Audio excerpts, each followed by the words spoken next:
तो पिछले पार्ट में हमने देखा था कि नियान ऑर्चिड सिटी पहुंच गया था और वो जब पहुंचा था उसके बाद उसकी एक इंसान के साथ लड़ाई हो गई थी, जिसकी वजह से नियान ने उस पर थोड़ी सी अटैक कर दिया था, जिसकी वजह से वहाँ पे बहुत सारे गार्ड्स ने आके नियान को घेर लिया था। उसके बाद वहाँ पे इस एपिसोड की स्टार्टिंग में वही से होती है जहाँ पर कैप्टन उसके पास आता है और कहता है क्या किसकी हिम्मत हो गई कि हमारे एसोसिएशन के मेंबर पे अटैक कर सके, जिसपे कि नियान कहता है कि इसने मेरी कोई खास गलती नहीं थी, आपके एसोसिएशन के मेंबर ने ही मेरी माँ के बारे में गलत कहने की कोशिश की थी, इसी वजह से मैं उस पर अटैक किया था और इसकी जगह पे कोई और भी होता तब भी मैं उसके साथ यही करता। जिसमें कि वो कैप्टन भी समझ जाता है कि नियान उतना बुरा इंसान नहीं है, क्योंकि उसके हैबिट और बिहेवियर को देख के उसे वो बुरा आदमी नहीं लग रहा था और उसके साथ साथ उस एसोसिएशन के ही मेंबर की गलती से उसे भी समझ आ गया था। इसलिए कैप्टन नियान से कहता है कि मैं समझ चुका हूँ कि आपकी इसमें ज़्यादा गलती नहीं है, इसलिए मैं आपसे माफ़ी मांगता हूँ, लेकिन हमारे इस एसोसिएशन का एक रूल है कि कोई भी बाहरी इंसान या कोई भी हम लोग के मेंबर पे अगर अटैक करता है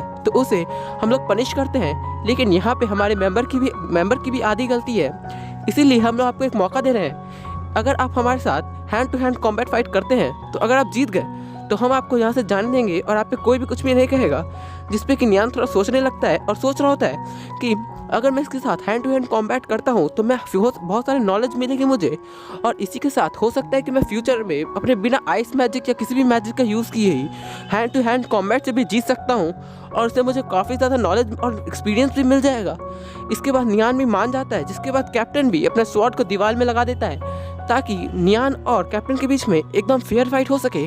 जिसके बाद कैप्टन और नियान फाइट करने के लिए एकदम रेडी हो जाते हैं। जिसके बाद ये फाइट स्टार्ट हो जाती है, जिसमें कि कैप्टन सबसे पहले अटैक करता है और उसकी कैप्टन की पावर नियान से ज़्यादा लग रही होती है हैंड टू हैंड कॉम्बैट में, और नियान हमें यहाँ पे थोड़ा कमज़ोर दिखाई दे रहा होता है, लेकिन नियान भी उससे बराबर की टक्कर दे रहा होता है और उससे काफ़ी मुश्किल से बच रहा होता है। उसके बाद जब कैप्टन उस पर अटैक करता है तो कहता है कि मुझे तो लगा था कि तुम्हारी पावर बहुत ज़्यादा होगी और इसलिए तुम इतनी एरोगेंटली बात कर रहे हो, लेकिन तुम्हारी ताकत तो मुझे देख के लग नहीं रही है, कहीं ऐसा तो नहीं कि तुम अपनी ताकत छुपा रहे हो, तो मुझे दिखाओ अपनी असली ताकत। उसके बाद उस पर बहुत सारे पावर से अटैक करता है, लेकिन नियान फिर से बच जाता है। उसके बाद नियान कहता है कि लगता है मुझे पावर को यूज़ करना ही पड़ेगा। उसके बाद नियान भी अपने पावर को अटैक करता है, लेकिन वो कैप्टन अपने शील्ड की मदद से उससे बच जाता है। उसके बाद फिर से उसकी मजाक उड़ाता है कि आप अपनी ताकत का यूज़ क्यों नहीं कर रहे हैं। जिसके बाद नियान को थोड़ा गुस्सा आ जाता है और वो सोचता है कि लगता है मुझे अब सीरियसली अपनी पावर को यूज़ करना ही पड़ेगा और इन लोगों को मुझे हराना ही होगा। जिसके बाद नियान अपना विंड ब्लेड को बाहर निकाल लेता है और हल्का सा अपना पावर को यूज़ करता है, वो भी आइस मैजिक का, और उसे देखकर सभी लोग हैरान हो जाते हैं। और उसके बाद नियान जब से अटैक करता है कैप्टन पे तो कैप्टन भी थोड़ा सा घायल हो जाता है उसके से और पीछे हो जाता है और सब लोग समझ जाते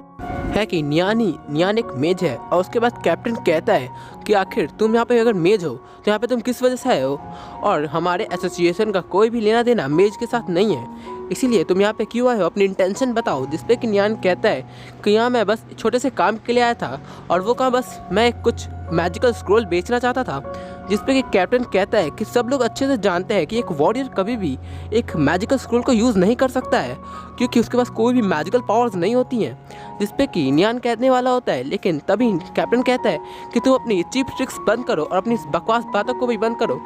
और यहाँ से चले जाओ, नहीं तो हम तुम्हें नहीं छोड़ेंगे। जिसके बाद कैप्टन बिना उसकी नियान की बात सुने ही उस पर अटैक कर देता है, जिसपे कि नियान को भी थोड़ा गुस्सा आ जाता है और वो अपनी 2 कलर आइस स्फीयर का यूज़ करता है, जिसकी वजह से कैप्टन पीछे हो जाता है और घायल भी हो जाता है। जिसे देखकर उसके सभी सोल्जर्स नियान पे अटैक करते हैं, जिसपे कि नियान उसे हार्म नहीं करना चाहता था, इसीलिए बस डॉच कर रहा होता है, लेकिन वो लोग उसे गुस्सा दिला देते हैं, इसीलिए नियान उन सबको भी पीछे कर देता है अपनी पावर की मदद से। जिसके बाद वहाँ पे एक इंसान की एंट्री होती है जिसका नाम कालू होता है और वो यहाँ इस एसोसिएशन का प्रेसिडेंट होता है। जिससे आते के साथ कैप्टन से ग्रीट करता है और कहता है कि यही जो हम लोग के यहाँ पे प्रॉब्लम क्रिएट कर रहा है। जिसपे कि कैप्टन कहते हैं, मतलब प्रेसिडेंट कहता है कि तुम लोग को घबराने की जरूरत नहीं है, मैं आ चुका हूँ, मैं देखता हूँ। जिसपे कि वो नियान से बात करने के लिए आते हैं और कहते हैं कि आखिर क्या बात है, तुम इस वक्त क्यों आए हो। जिसपे कि नियान कहता है कि मैं यहाँ पे बस कुछ स्क्रोल को बेचने आया था। जिसपे कि वो कहते हैं कि चलो मेरे साथ चलते चलते बात करते हैं। जिसपे कि नियान भी सोचता है कि मुझे मान जाना चाहिए इसकी बात, क्योंकि यही यहाँ का प्रेसिडेंट है और इसकी वजह से हमें आइस जितने भी स्क्रोल है मैजिकल स्क्रोल उसे बेच सकता हूँ आसानी से। जिसके बाद नियान भी उसके साथ चला जाता है। जिसपे कि चलते चलते कैप्टन बोल रहा होता है कि आखिर तुम यहाँ पे बेचने के लिए क्यों आए हो, क्योंकि सब लोग जानते हैं कि कोई भी वॉरियर उस पावर को यूज़ नहीं कर सकता है। जिसपे कि नियान कहता है प्रेसिडेंट से कि ऐसी बात नहीं है, जो मैंने स्क्रोल्स बनाए हैं वो ऐसे स्पेशल स्क्रोल्स हैं जिसे कोई भी यूज़ कर सकता है, क्यों ना वो मेज हो या ना हो, यहाँ तक कि उसे कोई प्रॉब्लम भी नहीं होती, आपके पूरे एसोसिएशन के मेंबर से यूज़ कर सकते हैं। जिसपे कि प्रेसिडेंट थोड़ा हैरान हो जाता है और कहता है कि क्या तुम मुझे वो स्क्रोल दिखा सकते हो, जिसपे कि नियान अपने पास से बहुत सारे स्क्रोल निकालता है, जिसके ऑरा से पूरा आसपास में आइस ऑरा फैल जाता है। जिसके बाद नियान उसे 3 अपने पावरफुल स्क्रोल दिखाता है, जिसमें कि तीनों एलिमेंट की पावर होती है, आइस, फायर और विंड। जिसके बाद नियान उसे काफ़ी आसानी से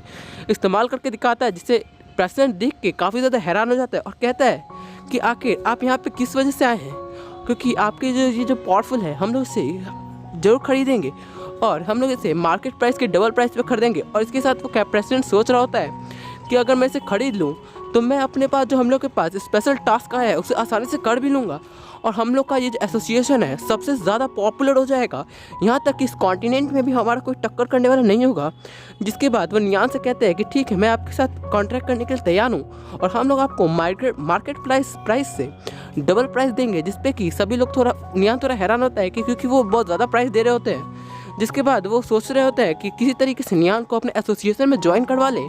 जिसके बाद वो पूछते हैं कि आपके आखिर एक बात तो बताइए कि क्या आप हम लोग को एसोसिएशन को ज्वाइन करेंगे। जिसके बाद अगर आप ऐसा करते हैं तो हम लोग आपके मार्केट प्राइस से डबल तो देंगे ही, आपको सैलरी भी देंगे जो कि बहुत ज़्यादा होगी बाकी सभी से। लेकिन नियान कहता है कि मैं इस एसोसिएशन में ज्वाइन नहीं हो सकता क्योंकि मैं यहाँ से हर जगह पे अलग अलग कंट्री में घूमते रहता हूँ। जिसपे कि कैप्टन को थोड़ा गुस्सा आता है, लेकिन वो कहता है कि ऐसी कोई बात नहीं है। अच्छा, आप यही बता दीजिए कि आप रहते कहाँ पे, आपका घर कहाँ पे है। जिसपे कि नियान कहता है कि मेरा कोई घर नहीं है क्योंकि मैं हर जगह पे इधर उधर जाते रहता हूँ। जिसपे कि वो कहते हैं कि मैं तो बस इसलिए पूछ रहा था क्योंकि मैं आपके पैसे को वहीं पे भेज देता। जिसपे कि नियान कहता है कि उसकी कोई ज़रूरत नहीं है, मैं आपको बस सभी स्क्रोल दे दूंगा। जिसपे कि कैप्टन पूछता है कि आप हमें ये स्क्रोल बेच रहे हैं लेकिन आपको इसके बदले कुछ नहीं चाहिए। जिसपे कि नियान कहता है कि मुझे बस इसके बदले कुछ वाइट स्क्रोल आप दे दिया कीजिएगा, जिसकी मदद से मैं आपको और भी मैजिकल स्क्रोल बना के दे दिया करूँगा। जिसपे कि कैप्टन प्रेसिडेंट खुश हो जाता है और कहता है कि ठीक है, आप जैसा कहो। उसके बाद नियान को वो अपना पास से कहता है कि ये आपका कॉन्ट्रैक्ट पेपर, और कहता है कि मुझे अभी आपको हम लोग को बहुत सारे मैजिकल स्क्रोल बना कर देने होंगे क्योंकि हम लोग को एक स्पेशल टास्क मिला है जिसे कंप्लीट करने के लिए हम लोग को अभी बहुत सारे मैजिकल स्क्रोल की ज़रूरत पड़ेगी। जिस पे कि नियान मान जाता है और उसके बाद वो अपना कॉन्ट्रैक्ट को पढ़ रहा होता है तभी कैप्टन प्रेसिडेंट उस पर पीछे से अटैक कर देता है और इसी के साथ हम लोग का ये एपिसोड यहीं खत्म हो जाता है। तो गाइज, हम लोग का इस वीडियो का फिर से लाइक टारगेट 150 ही रखा गया है, तो जल्द से जल्द इस टारगेट को कंप्लीट करवा दीजिएगा। तो गाइज, मैं आपको एक इंपॉर्टेंट नोटिस देना चाहता हूँ कि हम लोग का एग्ज़ाम इस टाइम चल रहा है तो वीडियोस थोड़ी आने में थोड़ी लेट हो जाएगी, लेकिन तब भी आप लोग वीडियोस को सपोर्ट किया करना। और जितने लोगों ने भी चैनल को सब्सक्राइब नहीं किया है वो लोग जल्द से जल्द चैनल को सब्सक्राइब कर लीजिए ताकि मैं और भी मोटिवेट हो जाऊँ और जल्दी जल्दी वीडियोज़ बना के लाऊँ।